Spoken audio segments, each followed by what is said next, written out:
అన్నలు పోతారు, చెల్లెని ఒక్కదాన్ని కూర్చుండబెట్టి మొత్తం ఎక్కడోళ్ళక్కడ వెళ్ళిపోతున్నారు. ఇది 1969 కావచ్చు, సాయుధ పోరాటం కావచ్చు, తెలంగాణ ఉద్యమం కావచ్చు, స్త్రీల పార్టిసిపేషన్ ఉంటది. కానీ స్త్రీల అస్తిత్వాన్ని, స్త్రీల ఉనికిని గుర్తించడానికి మగవాళ్ళు ఎవ్వరు కూడా సిద్ధంగా లేకపోవడం అనేది సరైనటువంటి అంశం కాదు అనే విషయాన్ని చెప్తున్నా. శ్రీధరన్న ఇంతసేపు కూర్చున్నారు, వచ్చిండ్రు, పోతూనే ఉన్నారు. కాసేపు కూర్చోవచ్చు, మేము ఎప్పటి నుంచో వచ్చినాం కదా, మా మాటలు కూడా వాళ్ళు వింటే బాగుంటుంది అని చెప్పి అభిప్రాయపడ్డా. ఇప్పుడు 1969 ఉద్యమం గురించి చెప్తూ 69కి సంబంధించినటువంటి రకరకాలైనటువంటి సందర్భాల్లోపట 69 అసోసియేషన్స్ అని పెట్టుకున్నారు. నిజంగా వాళ్ళు ఎప్పుడైనా హృదయం మీద చెయ్యి వేసి 69లో ఆడపిల్లలు పాల్గొన్నారా లేదా, 69లో మహిళలు పాల్గొన్నారా లేదా అని చెప్పి ఎప్పుడైనా ప్రశ్నించుకున్నారా? ఒకవేళ ప్రశ్నించుకున్నట్టయితే వాళ్ళు ఎవరన్నా ఇంకా ఉన్నారా లేరా, బతికున్న వాళ్ళు ఇంకా ఉద్యమంలో ఎవరైనా పోరాటంలో ఇంకా కొనసాగుతున్నారా లేరా అనే ప్రయత్నం ఎప్పుడైనా జరిగిందా అని చెప్పి నేను ఈ వేదిక ద్వారా నేను ప్రశ్నిస్తున్నా. ఇవాళ వేదకుమార్ గారు మమ్మల్ని పిలిచిండ్రు, కానీ ఇంతవరకు ఎవరు కూడా 69 ఉద్యమంలో పార్టిసిపేట్ చేసిన మగవాళ్లతో పాటు ఆడవాళ్ళని పిలిచిన సందర్భాలే లేవు. ఎందుకంత జరుగుతుంది? ఆడపిల్లనైనా నుండి నేను ఇంటికి పోయి మళ్ళీ నేను నా భర్తకు మళ్ళీ పని చేయాల్సిన అవసరం ఉన్నది, అనారోగ్య కారణంగా. అయినా నేను ఇంతసేపు ఓపికగా కూర్చున్నా. మీకు ఇంటికి పోతే వండి పెట్టడానికి రెడీగా ఉంటారు, మీటింగ్ లో కూర్చోవడానికి మీకు ఏమైంది అని చెప్పి నేను ప్రశ్నిస్తున్నా. మీ రాజకీయాలు మీ మామూలుగా మీకే ప్రత్యేకత, కానీ మిగిలినటువంటి విషయాలను కూడా పట్టించుకోవాలి కదా. మీరు మాట్లాడిపోతేనే సరిపోతుంది అనుకునేటువంటి అంశం సరైంది కాదు.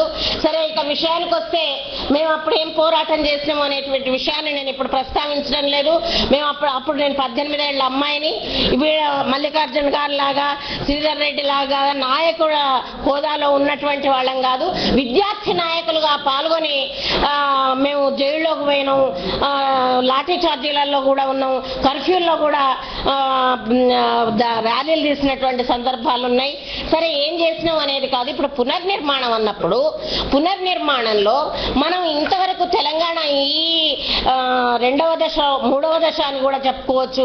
ఈ దశలోపట దేన్ని ఆశించి మనం తెలంగాణను కోరుకున్నామో ఆ పద్ధతిలో మనం దాని కొరకై పోరాడాల్సినటువంటి అవసరం ఉన్నది. ఎప్పుడు కూడా మామూలుగా ఇతరత్ర విషయాలన్నీ కూడా చాలా బాగా చెప్పారు శ్రీధర్ రెడ్డి గారు. అయితే అవి కాకుండా మన పాఠ్య పుస్తకాల్లో ఉండేటువంటి అంశాలని కూడా గమనించాలి. మన భాషను కూడా గమనించాలి. ఎంతసేపు ఏమనుకుంటామంటే, మామూలుగా ముఖ్యంగా మేము ఆడవాళ్ళము ఆంధ్రుల భాష చాలా మంచి భాష అని చెప్పి ఫీల్ అవుతుంటారు అనమాట. వెళ్ళారండి, వచ్చారండి, ఎటు వెళ్తున్నారండి, ఏటండి, ఈ మాటలు ఏమో అందంగా ఉన్నాయి అని అనుకుంటారు. నిజంగా వాళ్ళ భాషలో ఉన్నటువంటి లొసగులను గమనించేటువంటి ప్రయత్నం చెయ్యరు. ఏంటంటే వాళ్ళ భాష ఏం బాగుంటుందని నేను అడుగుతున్నా. హైదరాబాద్ను బ్యాడ్గా చేసింది వాళ్లే కదా. హైదరాబాద్ అంటారు, సికింద్రాబాద్ అంటారు, అడోని అంటారు, గోదావరి అంటారు, పోవుకుంటూ ఉంటామండి అంటారు. వాళ్ళ ఇంట్లో నుంచి మన ఇంట్లో నుంచి పోవుకుంటా ఉంటామండి అంటారు. అది వీడెక్కడదిరా, వీడి బుద్ధే ఉండే బుద్ధి, మన ఇంటికి వచ్చి ఉండే బుద్ధి కాబట్టే వీడు ఉంటామండి అంటారు. ఉండేది మనం, పోయేది వాడు. ఉంటామండి అని ఎందుకంటారు? వీడి బుద్ధే అటువంటిది అని చెప్పి వాడు పోకుండా ఉంటామంటాడు. కడపను గడప చేస్తాడండి. కడపను గడప ఎందుకంటాడు? మరి ఒకవేళ గడపే కరెక్ట్ అయితే కడపకు దేవుని కడప అనే పేరు ఎందుకు వచ్చిందండి? దేవుని గడప ఉన్నది కదా, కడపకు అది పేరు అట్లా దేవుని కడప కాబట్టి కడప అంటారు కదా. మరి అక్కడ లేని అభ్యంతరం ఇప్పుడు అన్ని చోట్లలో మనోళ్ళు కూడా గడప అని అంటూ ఉంటారు. అంటే మనం ఇదే కరెక్ట్ అయిన భాష ఏమో అనుకుంటాం. పిచ్చి అనే పదాన్ని బూతు పదంగా మాట్లాడతారు వాళ్ళు. పిచ్చి అనే పదాన్ని నేను చెప్పడానికి ఇష్టపడటం లేదు. పిచ్చి అది సరి అయినటువంటి పదమే కాదు. వాళ్ళు తిను అనడానికి తిను అంటారు, తను అనడానికి తిను అంటారు. అన్ని ఉర్దూ పదాలు మాట్లాడుకుంటే మన భాష బాగాలేదంటారు. అందుకని ఈ భాష మీద మనం దాడి చేయాల్సినటువంటి అవసరం ఉన్నది. మన భాషే కరెక్ట్ అయినటువంటిది. ఆ భాషను ప్రచారంలోకి తీసుకురావాల్సినటువంటి అవసరం ఉన్నది. ఆంధ్రకేసరి టంగుటూరి ప్రకాశం పంతులు కాదు, మన కొమరం భీం కావచ్చు, మన దగ్గర పోరాడినటువంటి ఒక శ్రీకాంతాచారి కావచ్చు, ప్రాణాలు కోల్పోయినటువంటి శ్రీకాంతాచారి, వేణుగోపాల్ రెడ్డి, యాదిరెడ్డి, వీళ్ళను మనం వాళ్ళను కేసర్లుగా గుర్తించాల్సినటువంటి అవసరం ఉన్నది. వాళ్ళ విగ్రహాలని నిలుపుకోవాల్సినటువంటి అవసరం ఉన్నది. ఇవాళ వాళ్ళ ఆంధ్ర వాళ్ళ ట్యాంక్ బండి మీద ఉన్నటువంటి విగ్రహాలు కాకుండా ఈ విగ్రహాలను పెట్టాల్సినటువంటి అవసరం ఉన్నది అనేటువంటి విషయాన్ని నేను తెలియజేస్తున్నా. తర్వాత మన సంస్కృతిని మన బతుకమ్మ పండుగ, మన బోనాలు, వాటిని ప్రచారంలోకి తీసుకురావాలి. అవి పాఠ్య పుస్తకాల్లోకి వచ్చేటువంటి విధానాన్ని మనం, అంటే అది ఎట్లా వస్తుంది, ఎప్పుడు వస్తుంది అనుకునేటువంటి విషయం మనం చాలా జాగ్రత్తగా భవిష్యత్తు లోపల ఒక రాజకీయంగా ఎదగాల్సి వస్తుంది. మనం అట్లాంటి సమీకరణలు చేసుకోవాలి.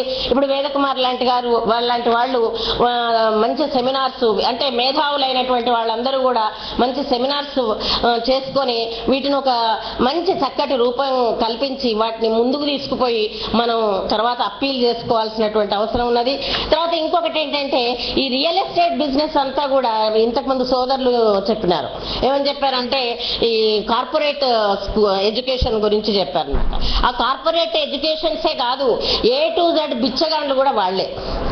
బిచ్చగాండ్లు కూడా మన తెలంగాణలో వాళ్లే తిరుగుతున్నారు. ఎక్కడ చూసినా వాళ్లే కనబడతారు.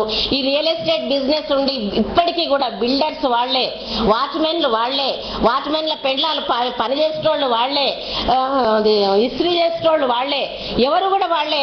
వాళ్ళకి మనం నాన్ లోకల్ అండి. మనం పిచ్చోళ్ళలాగా చూస్తారు. అపార్ట్మెంట్ కల్చర్ అంతా కూడా ఆంధ్ర కల్చరే. అక్కడంతా కూడా మేము ఆంధ్ర అండి అని కాలు ఎగరేసుకున్నట్టుగా నెత్తి ఎగరేసుకుంటూ చెప్తారు. మనం చాలా చిన్న చూపు చూసేటువంటి పరిస్థితి ఉన్నది. కాబట్టి కాలనీస్లలో కూడా మనం కొంత అక్కడ ఉన్నటువంటి జనానికి చైతన్యం కలిగించాల్సినటువంటి అవసరం ఉన్నది. తప్పకుండా వీళ్ళు అరే కాదురా మేము తెలంగాణ వాళ్ళతో కలిసి ఉంటే ఏదో భయపడి ఉంటేనే మంచిగా ఉండగలుగుతాము అనుకునేటువంటి పరిస్థితి రావాల్సినటువంటి అవసరం ఉన్నది. అట్లాంటి పరిస్థితి తీసుకురావాల్సినటువంటి సందర్భాల్ని మనం సమీకరించుకోవాలి. ఆ పద్ధతిలో ఉండాలి. తర్వాత పుస్తకాల్లో ఒక ఐలమ్మ గురించి, ఒక కమలమ్మ గురించి, సాయుధ పోరాటంలో కమలమ్మ తన కన్న కొడుకును బావి దగ్గర వదిలేసిపోయిందండి. కన్న కొడుకును బావి దగ్గర వదిలే అంతకంటే ఇంకా గొప్ప త్యాగం చేయగలిగిన వాళ్ళు ఎవరు? ఇప్పటికీ కూడా ఆమె బతికే ఉన్నది. ఇంకా కమలమ్మ, వరంగల్ కమలమ్మ, ఆమెకి ఇప్పటికి కూడా ఆ కొడుకు ఎక్కడున్నాడో తెలియదు. అంత త్యాగం చేసినటువంటి స్త్రీలను మర్చిపోతారు. వాళ్ళ పాఠాలని కూడా పెట్టాల్సినటువంటి అవసరం ఉన్నది. తర్వాత ఈ మన అశోక్ బాబు లాంటి వాళ్ళు తప్పుడు పద్ధతుల్లో ఉద్యోగాలు ఎవరైతే సంపాదించిండ్రో వాళ్ళ లిస్టులన్నీ సేకరించి వాళ్లను ఉడాయించేటువంటి పద్ధతి కూడా చేయాలి. తర్వాత లగడపాటి జగన్మోహన్ రెడ్డి లాంటి వాళ్ళు బెనామీల పేరిట మస్తు భూములను ఆక్రమించిండ్రు.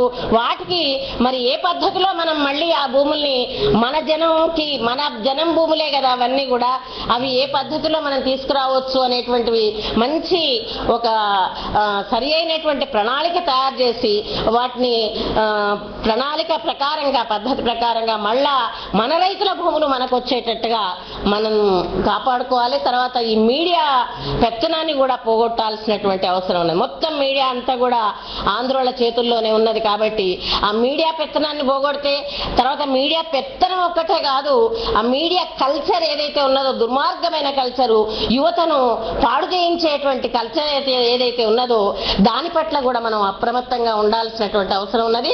దాంతో పాటు రాజశేఖర్ రెడ్డి, చంద్రబాబు నాయుడు ఇంటింటికి సారా పాకెట్లు వచ్చేటట్టు ఎట్లా బెల్ట్ షాపులు ఎట్లా తీసుకొచ్చిండ్రో వాటి పట్ల కూడా మనం జాగ్రత్తగా ఉండాలి. వాటన్నిటితో పాటు ఆడవాళ్ళు అసలు అస్తిత్వం లేదు అని ఏదైతే అనుకుంటున్నారో దాన్ని కొంచెం ఆ భ్రమల్లో నుండి తొలగిపోయి ఆడవాళ్ళ కంటే నేను అప్పటి నుంచి ఇప్పటివరకు చెప్తున్నాండి, నేను 1969లో ఉద్యమంలో పార్టిసిపేట్ చేసినప్పటి నుంచి ఇప్పటివరకు నాకు రాజకీయాలతో సంబంధం లేదు.